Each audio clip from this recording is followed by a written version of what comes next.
Satu pertanyaan terakhir, Mas Anies, ini lebih ke untuk international level. Sebetulnya kan kita tahu bahwa sekarang terjadi pertarungan luar biasa dalam strategi atau dalam geopolitik. Amerika, Eropa, China dan sebagainya. Nah, menurut Mas Anies sendiri, posisi Indonesia dalam pertarungan geopolitik seperti itu sebaiknya di mana dan apa yang akan dibangun Mas Anies kalau kemudian menjadi pimpinan Indonesia 2024? Ini negara besar, ini bangsa besar. Demokrasi salah satu terbesar, penduduk terbesar, kekayaan alam terbesar. Kita harus menjadi major player di kawasan Asia dan dunia, harus. Tidak boleh kita jadi penonton, tidak boleh. Jadi mindset kita itu bukan menjadi penonton, mindset kita itu menjadi pelaku yang mewarnai. Dan kita punya potensi untuk bisa mewarnai. Indonesia itu rujukan dunia.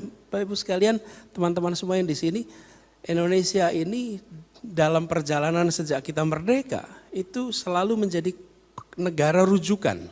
Di ASEAN juga begitu. Kita adalah yang besar. Nah, untuk kita bisa memainkan peran yang makin besar di dunia internasional, maka kita sendiri harus menempatkan diri sebagai warga dunia. Ini saya sering sampaikan, Mas Meta, pada pada anak-anak yang sedang belajar dan juga kepada jajaran Pemprov DKI ketika saya bertugas di sana. Semua Anda, kita semua di sini adalah warga 3 dunia. 1, dunia kota Jakarta. 2, kita adalah warga nasional, warga Indonesia. Yang ketiga, warga global. Ini 3 ini. Kalau kita hanya berpikir kami adalah warga Jakarta, kami warga Indonesia, dan tidak memikirkan sebagai warga dunia, maka kita tidak terlibat urusan-urusan dunia. Jadi ada persoalan lingkungan hidup global, kita nggak peduli karena kami hanya Indonesia. Ada soal krisis pangan dunia, kita nggak terlibat karena kita hanya Indonesia.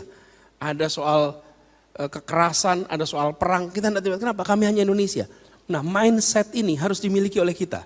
Dan menurut saya leadership di Indonesia harus menempatkan dirinya sebagai pemimpin Indonesia dan pemimpin di level dunia sebagai pemimpin. Itu satu. Kemudian yang kedua, Indonesia di dalam kegiatan atau kiprah internasional perlu menggunakan nilai sebagai pegangan di dalam seluruh kegiatan diplomasi. Value based diplomacy. Kenapa value based diplomacy itu? Bapak sekalian, nilai itu akan membantu kita untuk mengkategorikan benar, salah, baik, buruk. Tapi kalau kita tidak memegang nilai, maka di dalam diplomasi internasional hampir semua kebijakannya arahnya transaksional. What's in it for me? Akan transaksional. Kalau transaksional kita nanti tidak akan bisa, sulit sekali mengambil sikap. Saya beri contoh, kalau ada sebuah negara A menyerang negara B, contoh nih, lalu negara A itu teman kita, apa baiknya sikap kita? Kalau kita value based, kita akan bisa bilang, you are my friend, but you know what you're doing is wrong. Please don't do it. Okay? Tapi kalau kita tidak punya nilai itu, maka apa yang terjadi? Because you are my friend, I let you do it. Transaksional kita. Nah, kita sudah saatnya menomorsatukan lagi itu, nilai itu. Sehingga kita berani bersikap. Bila ada negara-negara yang melakukan kerjasama, yang di situ memberikan dampak pada lingkungan yang buruk, kita akan bisa bicara. Jadi kami melihat ke depan Indonesia harus mainkan peran dan Indonesia harus menggunakan nilai sebagai salah satu atau pegangan utama dalam kebijakan. Dan saya cerita sedikit Mas Meta kalau terkait ini. Kami di Jakarta mendorong kota Jakarta aktif di dalam forum global. Dan Jakarta kemudian diperhitungkan.